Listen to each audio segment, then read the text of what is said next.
होळी म्हणजे काय? होळी दहन का केलं जातं आणि नेमकं ते पौर्णिमेलाच का? होळी कुठं कुठं आणि कशी कशी खेळली जाते याच्या अनेक कथा आणि आख्यायिका आहेत. पण याचा नेमका इतिहास आणि माहिती काय? प्रश्न अनेक पण मुद्दा एक. तुमचे सगळे प्रश्न सुटतील फक्त व्हिडिओ पूर्ण बघा. होळीचा सगळा इतिहास उलगडूया, पण त्याआधी आमच्या गावाकडची होळी कशी असते हे पहिला बघूया. आणि तुम्ही पण कमेंट करून सांगा तुमच्या गावातली होळी कशी असते. आमच्या इकडची लहान लहान मुलं पूर्ण आठवडाभर गावातल्या घरोघरी फिरून शेणी गोळा करतात आणि होळी दहनाचा ज्या ठिकाणी मान आहे त्या ठिकाणी सुंदररित्या रचून पौर्णिमेच्या दिवशी त्याचं दहन करतात आणि मग दुसऱ्या दिवशी धुळवड साजरी करतात. आता आपण मेन मुद्द्यावर येऊया. होळी का, कधी आणि कुठं कुठं साजरी केली जाते? होळी हा रंग, प्रेम आणि वसंत ऋतूचा सण म्हणून साजरा केला जाणारा लोकप्रिय आणि हिंदू संस्कृतीचा महत्वाचा सण आहे. हा सण राधा आणि कृष्ण या देवांचं खरं आणि दैवी प्रेम दाखवतो. याशिवाय हा दिवस वाईटावर चांगल्याच्या विजयाचं प्रतीक आहे.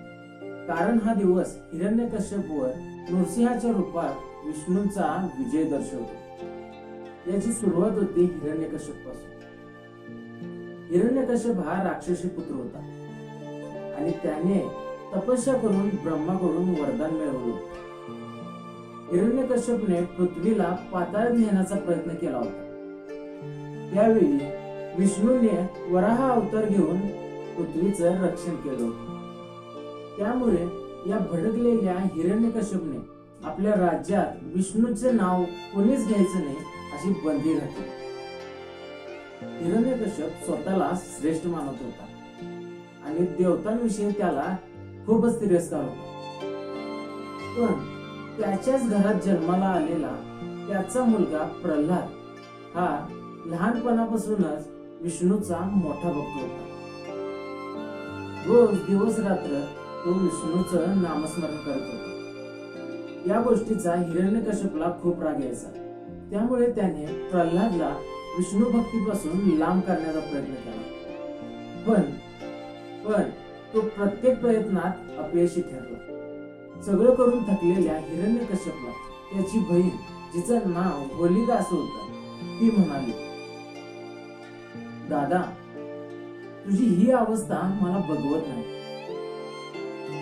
तसही मला अग्निदेवताचा असा वरदान आहे की मला आगीपासून काहीच होणार नाही.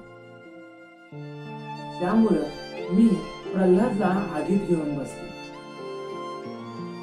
मला तर वरदानामुळे काहीच होणार नाही, पण प्रल्हाद जळून खाक होईल.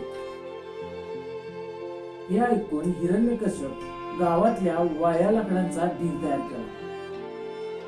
होलिका प्रल्हादला घेऊन त्या ढिगावर बसली आणि खाली शिपायांनी आग लावली. होलिका आपल्या वरदानाच्या धुंदीत धुंदून, पण प्रल्हाद तिथंही विष्णूचं नामस्मरण करत होता. त्यामुळं तिथं घडलं काही उलटच. प्रल्हादच्या या नामस्मरणामुळे प्रल्हादच्या अंगाला धक्का सुद्धा लागला नाही, पण होलिकाच्या अंगाचा धाव उठला. ती जळून खाक झाली. प्रल्हादच्या या भक्तीला प्रसन्न होऊन विष्णू नरसिंह अवतार घेऊन खांबातून प्रकट झाला आणि हिरण्यकश्यपचा वध केला. तेव्हापासून होळी दहनाची परंपरा सुरू झाली. असत्याला जाळून सत्याचा प्रकाश सगळीकडे पसरवणे हाच या सणामागचा खरा उद्देश आहे. म्हणूनच हिंदू संस्कृतीत या सणाला खूप महत्व आहे. आपल्या हिंदू संस्कृतीतील सणांचा फक्त इतिहासच नाही तर त्याला वैज्ञानिक दृष्टिकोन सुद्धा. होळीचा वैज्ञानिक दृष्टिकोन म्हणजे होळी हा सण वसंत ऋतूमध्ये साजरा केला जातो. तेव्हा थंडी संपून उन्हाळा लागत असतो. या काळात शरीरावरील संसर्गजन्य जीवाणू वाढत असतात त्यामुळं होलिका दहन केल्यानं हवेतले संसर्गजन्य जीवाणू मरतात आणि वातावरण शुद्ध होते. तसंच काही भागात होळीची राख अंगावर लावण्याची प्रथा आहे, कारण तसं केल्यानं त्वचेला आणि शरीराला चांगले घटक मिळतात. या सणाबद्दल आणखी एक आख्यायिका. राधा आणि कृष्ण यांच्यात प्रेमाचा संबंध या सणाला जोडलेला आहे. गर्गसंहिता या ग्रंथात कृष्णाने होळी साजरी केल्याचं नमूद. होळीच्या जोडीने रंग उधळून राधा गोपी यांनी कृष्णासोबत रंगोत्सव खेळल्याचं एक आख्यायिका प्रचलित आहे. वेगवेगळ्या ठिकाणची होळीची नावं वेगवेगळी आणि तिथल्या होळी खेळण्याची पद्धत सुद्धा वेगळी आहे. महाराष्ट्रात होळी म्हणतात. उत्तर प्रदेश मधल्या बरसानात लढमार होळी खेळतात. उत्तराखंड मधल्या कुमाऊं मध्ये खडी, बैठकी आणि मैदा होळी खेळतात. पंजाब मध्ये होला मोहल्ला म्हणून प्रसिद्ध आहे. बंगालमध्ये वसंत उत्सव आणि दोल यात्रा म्हणतात. गोव्यात शिमगो म्हणतात. मणिपूर याओसांग म्हणतात. केरळमध्ये मंजाल कुल्ली म्हणतात. बिहारमध्ये फागुआ म्हणतात. आसाममध्ये फाकुआ म्हणतात. पश्चिम बंगालमध्ये गौर पौर्णिमा म्हणतात. ईशान्य भारतात होली म्हणतात. राजस्थानमध्ये सुद्धा होलीच म्हणतात.